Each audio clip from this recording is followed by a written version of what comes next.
I understand that the Senate has received a message from the House of Representatives that it has taken action relative to impeachment, though it has not yet transmitted the article of impeachment to us.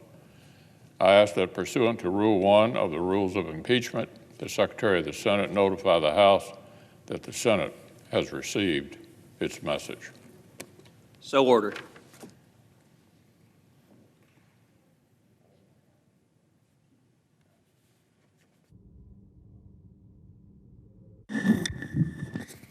President. The Majority Leader. The last time the Senate convened, we had just reclaimed the Capitol from violent criminals who tried to stop Congress from doing our duty. The mob was fed lies.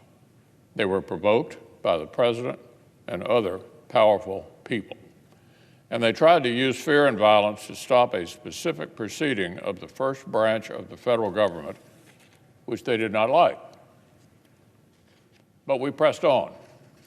We stood together and said an angry mob would not get veto power over the rule of law in our nation, not even for one night. We certified the people's choice for their 46th president.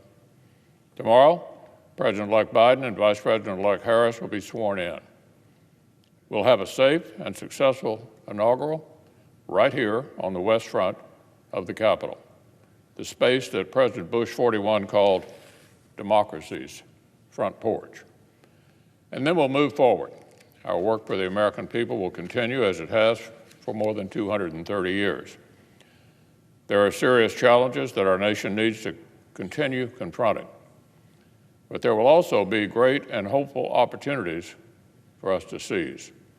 Certainly, November's elections did not hand any side a mandate for sweeping ideological change. Americans elected a closely divided Senate, a closely divided House, and a presidential candidate who said he'd represent everyone. So our marching orders from the American people are clear. We're to have a robust discussion and seek common ground. We are to pursue bipartisan agreement everywhere we can and check and balance one another respectfully where we must. And through all of this, we must always keep in mind that we're all Americans. We all love this country, and we're all in this together. Now, on a related matter, a great deal has already been said about the disgraceful events of January the 6th. More will be said in the weeks ahead.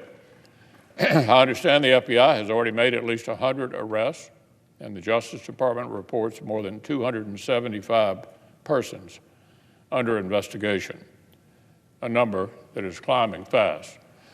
I want to commend the work of the department to swiftly investigate and bring offenders to justice. As I've stated, January the 6th saw failures of institutions, protocols, and planning. Those failures did not just leave Congress itself exposed, they also left the courageous men and women of the Capitol Police themselves in a totally untenable situation. So today I want to reaffirm the huge respect and gratitude that I have, and I believe all senators have, for the men and women of the U.S. Capitol Police who put their own safety on the line every single day that they clock in and stand guard.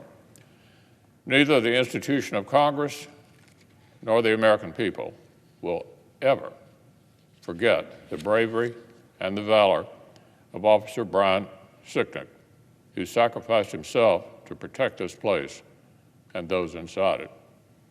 We'll not forget our friend, Officer Howard Liebengood, and we'll never forget our debt to all the brave USCP officers and their families. It is more than just comforting to come to work in a place protected by such fine men and women at risk to themselves. It is also very humbling. We're also grateful to the local officers from D.C., Virginia, and Maryland, the federal law enforcement officers, the National Guard, the Secret Service, and all the other professionals who helped subdue the criminals and secure the Capitol on the 6th, and are working together to protect peace and order this week.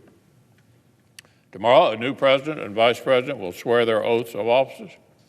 They will also do so safely and securely because so many brave men and women have sworn their own oaths to support and defend our Constitution.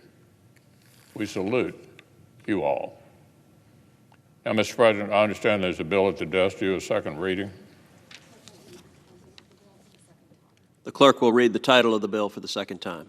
S13, a bill to establish an advisory committee to make recommendations on improvements to the integrity, security, and administration of federal elections. In order to place the bill on the calendar under the provisions of Rule 14, I would object to further proceeding. Objection having been heard, the bill will be placed on the calendar. I suggest the absent quorum. The clerk will call the roll. Alexander.